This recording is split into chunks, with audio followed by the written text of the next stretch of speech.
We're here, Cage Warriors Academy, with the ERASER. Muhammed, that was a brilliant finish there, brother. Thank you. It seemed like your gas tank obviously outlasted his as well. The first round was a really good fighter for, and the second one you took over completely there. Yeah. What was the game plan going into that fight, and how did you see it play out? I mean, look, the reality is that I'm well-rounded and I'm skilled everywhere. Of course, that's a big part, and thanks to my team, Parabellum Fight Club, and my coach Yannick Bahati. So really, the game plan that he put together, again, I try and listen to my coach, but the game plan he put together was to just try and be better than him everywhere, which I was.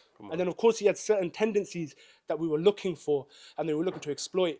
And you saw them in the fight, right? A big one was he loads up on that right hand. So we've been working on just being able to counter that, either getting out the way and firing back or catching it and splitting it as he throws. So there was a few tendencies like that we were looking for, but it's just we knew we were better than him everywhere. And I think we displayed that in the fight. Come on. That certainly was evident, and that second round was all you, one-way traffic. Obviously, you took him to the ground, and then you managed to get that position and that head and arm.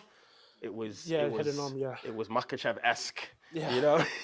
At first, I was thinking, has he got it in then? But it seemed like you didn't even need to adjust the move to the side. You put your weight on him, and he was gone. He was gone fairly quick. Hear it.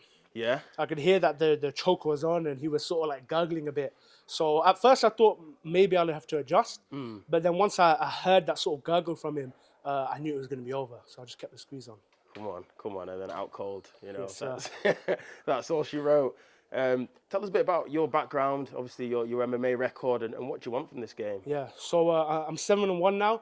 I just represented England at the European Championships out in Serbia, where I had 3 fights back to back and took a bronze medal. Which, if I'm honest, for the standards I hold myself to and the standards we have at Parabellum, wasn't where I wanted to be. So you could see I had a chip in my shoulder coming into this fight, and I had to prove that I'm at that world-class level.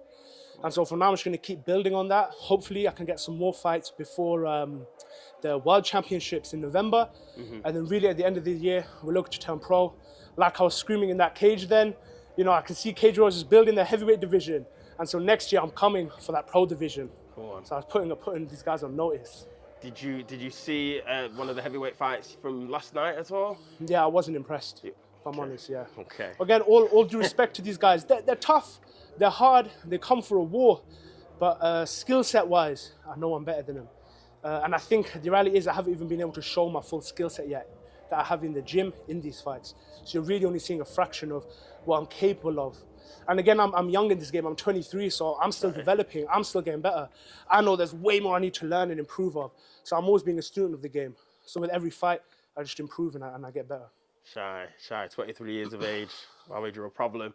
And if you bring that skill set to the pro heavyweight division, it's going to be a problem for everyone. Yes, sir. Appreciate your time, brother. Yeah, thank you. Nice one.